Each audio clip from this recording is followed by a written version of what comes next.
Hello everyone. Welcome back to our channel ML for Analytics. I am Jyoti Dikshit and today I will be covering many-to-many relationships in Power BI by means of a case study, that is customer account case study. So, first let me tell you about the case study, what really the case study is. We have customers and accounts. So, how are we having many-to-many relationship between them?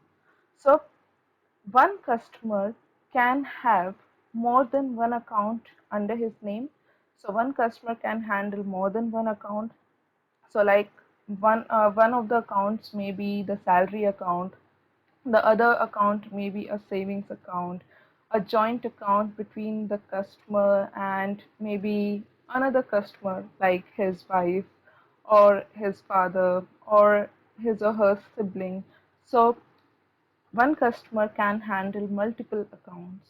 In the same way, one account can be handled by multiple customers.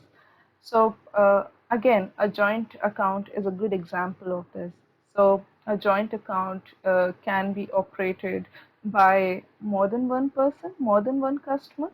So in this way, customer and account, they have many to many relationship between them.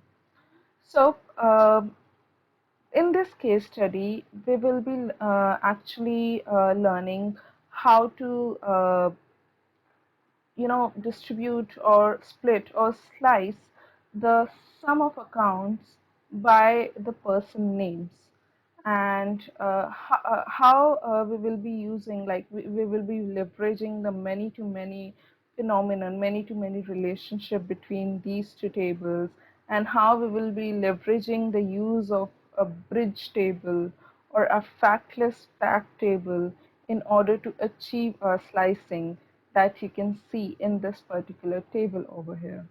So for this, let's firstly go to model view so we can identify what really the tables are.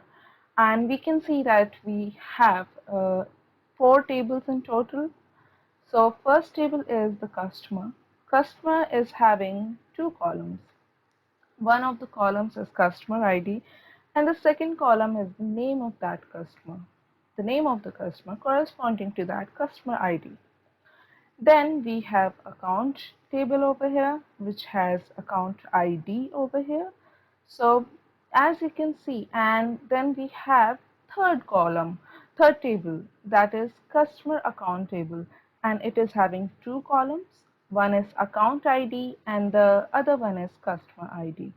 So we can see that customer and customer account are having one-to-many relationship amongst them.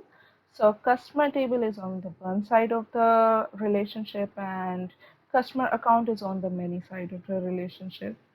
In the same way, customer account and account are again having many to one relationship.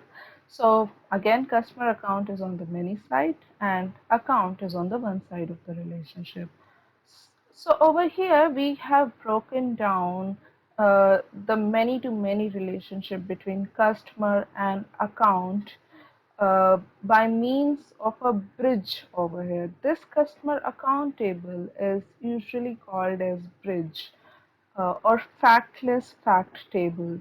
Why? Because over here, this customer account, though it is on the many side of the relationship, it is not having any column which we can aggregate upon. That is, it is not having any numeric column or any transaction based column. So it is only having the dimensions, that is account ID and customer ID. So though it is acting like a fact table in this particular model, but still it is not having any any column which we can aggregate upon. So that is why we are calling it as a bridge table or as a factless fact table. So we have like fourth table, which is the transaction table. It has three columns: account ID, amount, and transaction ID. So it records the transactions that are going on in a particular account and the amount associated with that transaction. So this transaction is on the many side of this particular relationship. That is, with account, between account and transaction, we are having one-to-many relationship. Account is on the one side and transaction is on the many side uh, of this relationship. So this is how we are having our model over here. Let me also show you the tables in this particular case study. So in customer table, we have three customers. The customer IDs are C1, C2, C3, and the names corresponding to them are person 1, person 2, person 3. Then, by going to account, we can see that we have account ID. We have person 1 dash person 2, person 2, person 3, person 1. So you might be thinking, how are these IDs? So in order to make you understand, what I have done is like any joint account is represented in this manner. So person 1 dash person 2 means that person 1 and person 2 are having a joint account. So this particular account is actually operated by two individuals, person 1 and person 2. This person 2 over here denotes that this particular account is only operated by person 2. It is only handled by person 2. This person 3 account is only handled by person 3, and person 1 account is only handled by person 1. So these three accounts, they are handled by just one person, and these IDs, they correspond to actually the names of the individuals who are handling them. And the first row, it actually represents a joint account between person 1 and person 2. And if I go to like customer account table, then I can see the relationship forming between them, that like why it was coming on the many side of account and customer table. So customer ID, so C1 has actually two accounts under his or her name. So person 1, person 2, and then C1 also has person 1 account. Then C2 again has two accounts handled by him or her, person 2 and person 1, person 2. So since person 1 and person 2 is actually a joint account, it will be handled by both these individuals, C1 and C2, both these customer IDs actually. And C3 is handling just one account, that is person 3. If I go to this transaction table, then I can see that I had made this data set on my own. So this model on my own in order to make you understand this particular concept. So it is having 10 transactions. The account IDs are represented over here and the amount is represented over here. So I can see that, like, for example, T1 transaction ID denotes that one transaction of $1,000 had happened under this account ID, that is under this joint account. So this is how we actually read this data. Now let's go to the report view and let's go to the demo portion. And over here, what I'll be doing is I'll be expanding them, these panes actually, and over here I will be deleting all these things so that I can make you understand what is going over here. So if I actually want to achieve the thing that I wanted to achieve was to drill down this to obtain the sum of amount corresponding to these individuals, these customers actually. So for that, if I go over here in this transaction table, then I will have to obtain a measure. The measure is actually sum of amount. So it is just, I have used a sumx function of DAX uh, in order to get the sum of amount measure. So the first argument of sumx function is the table name. The second is the expression. So It is basically an iterator, and it is going to iterate over all the rows of transaction table, and it will be working on the amount column in order to fetch sum of amount for me. So what I'll be doing is I will be actually selecting it, and it will come under the values field over here. And what I'm going to see over here is that I have 1, 2, 3, 0, 0 in all the rows. So why this is the case? Because we had seen that uh, different amount was there in all the transaction for different account IDs. So why are we getting the same number in all the rows? So actually, this 1,23,000 is the total sum of amount in all the accounts. So it is actually the total of this amount column, which is provided over here. So why? If I go to this particular table, this particular matrix, I can see that 1,23,000 is getting repeated in all the rows. This is because the name column of customer table is not able to filter the sum of amount. That is why I am getting the same number in all the rows. So why? Why is this happening? What's the reason behind this? In order to find the answer, let me go to model view again. So name column is there in customer table, and I can see that if I want to get the sum of amount, then I have to start traveling. That is, the filter context, not I, filter context will have to start propagating from customer to customer account to transaction. So this is going to be the path of propagation. Then only this sum of amount is going to be filtered, and I will be getting the sum of amount corresponding to this name column. But this is not happening. Why? So the reason is if uh, the filter propagation starts from customer, it comes to customer account. Uh, Please note the direction over here. But from customer account, it is not able to travel to account. Why? Notice the direction over here. So direction is the opposite. Though account table is able to filter customer account, but customer account is not able to filter the account.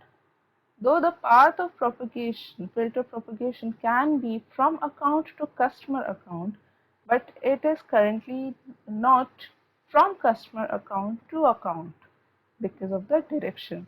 So in order to achieve this filtering, that is from customer to customer account, from customer account to account, I have to use bidirectional cross filtering in this case, or I have to set the cross filter direction of this particular relationship to both, because the problem is that the relationship is breaking at this point. If this is resolved, then from customer I can travel to customer account, from customer account I can travel to account, from account I can travel to transaction. Why? Because again, I'm having the direction which is actually favoring what I want to achieve. That is, account is able to filter transaction. So these two relationships are fine. They will work fine for me if I want to, fetch this sum of amount, and I want to slice by name. Then that is favorable in this case. But if I talk about this particular relationship, then this is why I am not able to get the desired result. So how to achieve that? So in order to achieve that, we can use two methods. One is the usage of DAX expression. And the second way to do this is actually leveraging by both uh, cross filtering direction to in order to achieve that. So first, let's discuss how we can achieve this by means of DAX. So this is just the sum of amount. It is going to use the default relationship that is available over here, this particular model, and so we will be getting only these values for all these names. So in order to achieve the desired result, I have created another measure. So it is actually sum of amount by die. By die stands for bidirectional cross filtering, or both, as you can say. And what I have used is I have used the calculate function of DAX, and as the first argument, I have passed the measure or the expression, that is sum of amount, and as the second expression, I have used cross filter function. So the first uh, argument of cross filter function is actually the many side of the relationship, uh, which I want to, alter the cross filtering direction on. The second is actually the one side, and the third is actually what I want to do with this particular cross filtering. So it actually has three arguments. It can have three arguments. Either I can set the cross filtering between account ID of customer account and account ID of account to both, or so it is equivalent to like using bidirectional filtering. That is, uh, not only one side is able to filter the many side, even the many side will be able to filter the one side. So the path of filter propagation is going to be the both side, and that will be handled by this cross filter function, or I can set it to none. So in this case, it is equivalent to breaking the relationship between account ID of customer account and account ID of account table. Or I can use it as one way, the default that we have in our data model, that is many to one relationship with one side being able to filter the many side. So for this, I will use both, and when I will be actually including this in my this thing matrix over here, I will be able to filter by means of this name column. So because now my this problem is actually resolved. Even the path of filter will be to start from customer, then go to customer account, then from customer account go to account, then from account go to transaction. So this is sorted for me. Then you can see that I have one more problem over here. You can see that uh, I have like 25,000 over here, 28500 corresponding to person 2, 78,000 corresponding to person 3, and in the sum of amount I have 123,000. But if you add all three of them, 25,000 plus 28500 plus 78,000, this won't come out to be equal to 1,23,000. It will come out to be equal to 131,500. So why is it so? Why is this happening? Why am I not getting the correct sum of amount? So for that, let's use account ID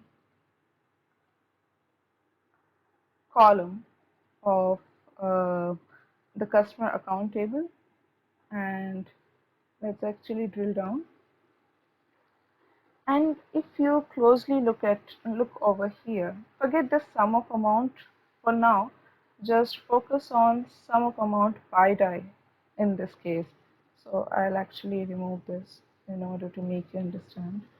And I have like I can see that person 1 operates two account, person 1 and person 1 dash person 2. So person has one individual account and one joint account. So amount corresponding to person one account, that is the individual account, is 16,500. Amount corresponding to the joint account is 8,500.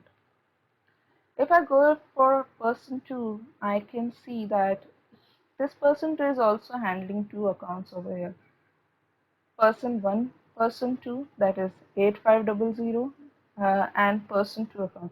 So I can see over here that joint account is being repeated for both these persons.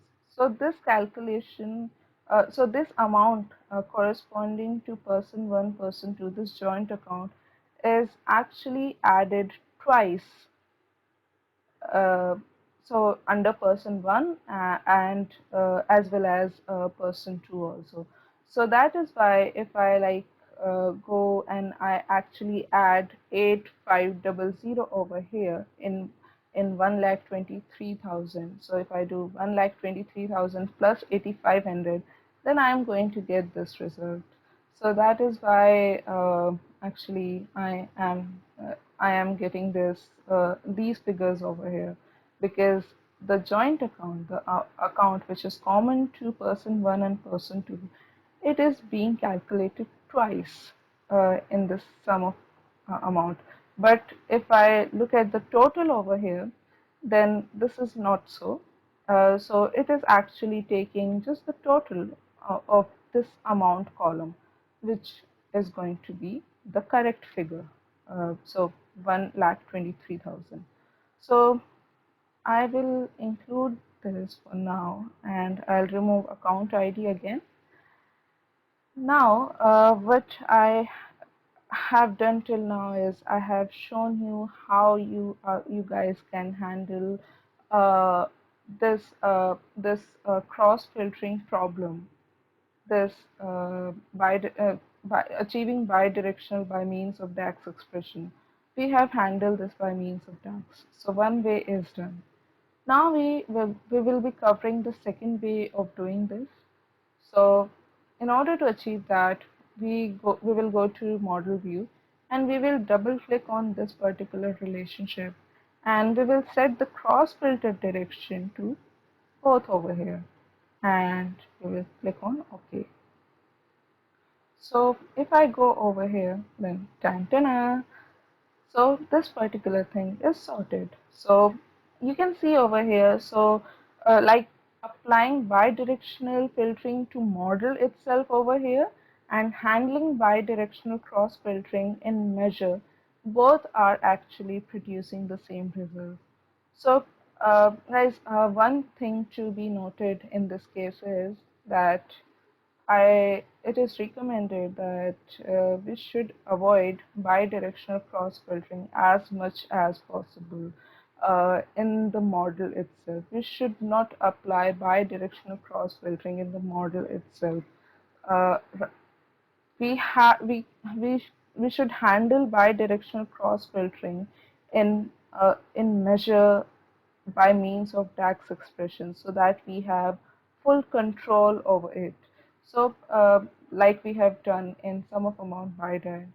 So the reason behind this is that this is a small model. It's fine in this particular model. But when we work on large model, on big models, then bidirectional cross filtering can produce some results which you can't even as in imagine. They are going to provide you ambiguous results, vague results, and you will be lost in all those calculations.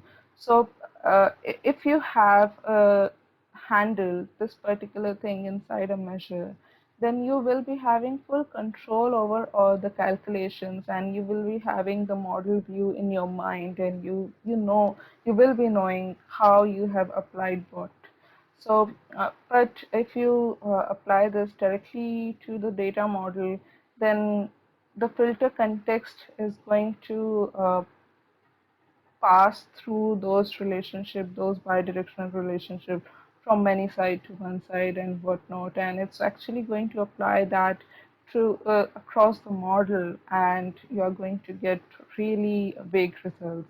So um, it's a good practice to actually do this inside a DAX measure itself, then to apply this in the model itself. Though this is a very powerful feature of Power BI, uh, that is setting cross filter direction to both and all these things. But still, you can use it once you have full understanding as to how this is working inside your model, and the results are actually what you were expecting. The results were not like surprises thrown at you. So, guys, with this, I conclude this tutorial. If you found this video interesting and informative, then like this video. Let me know about your feedbacks in the comment section.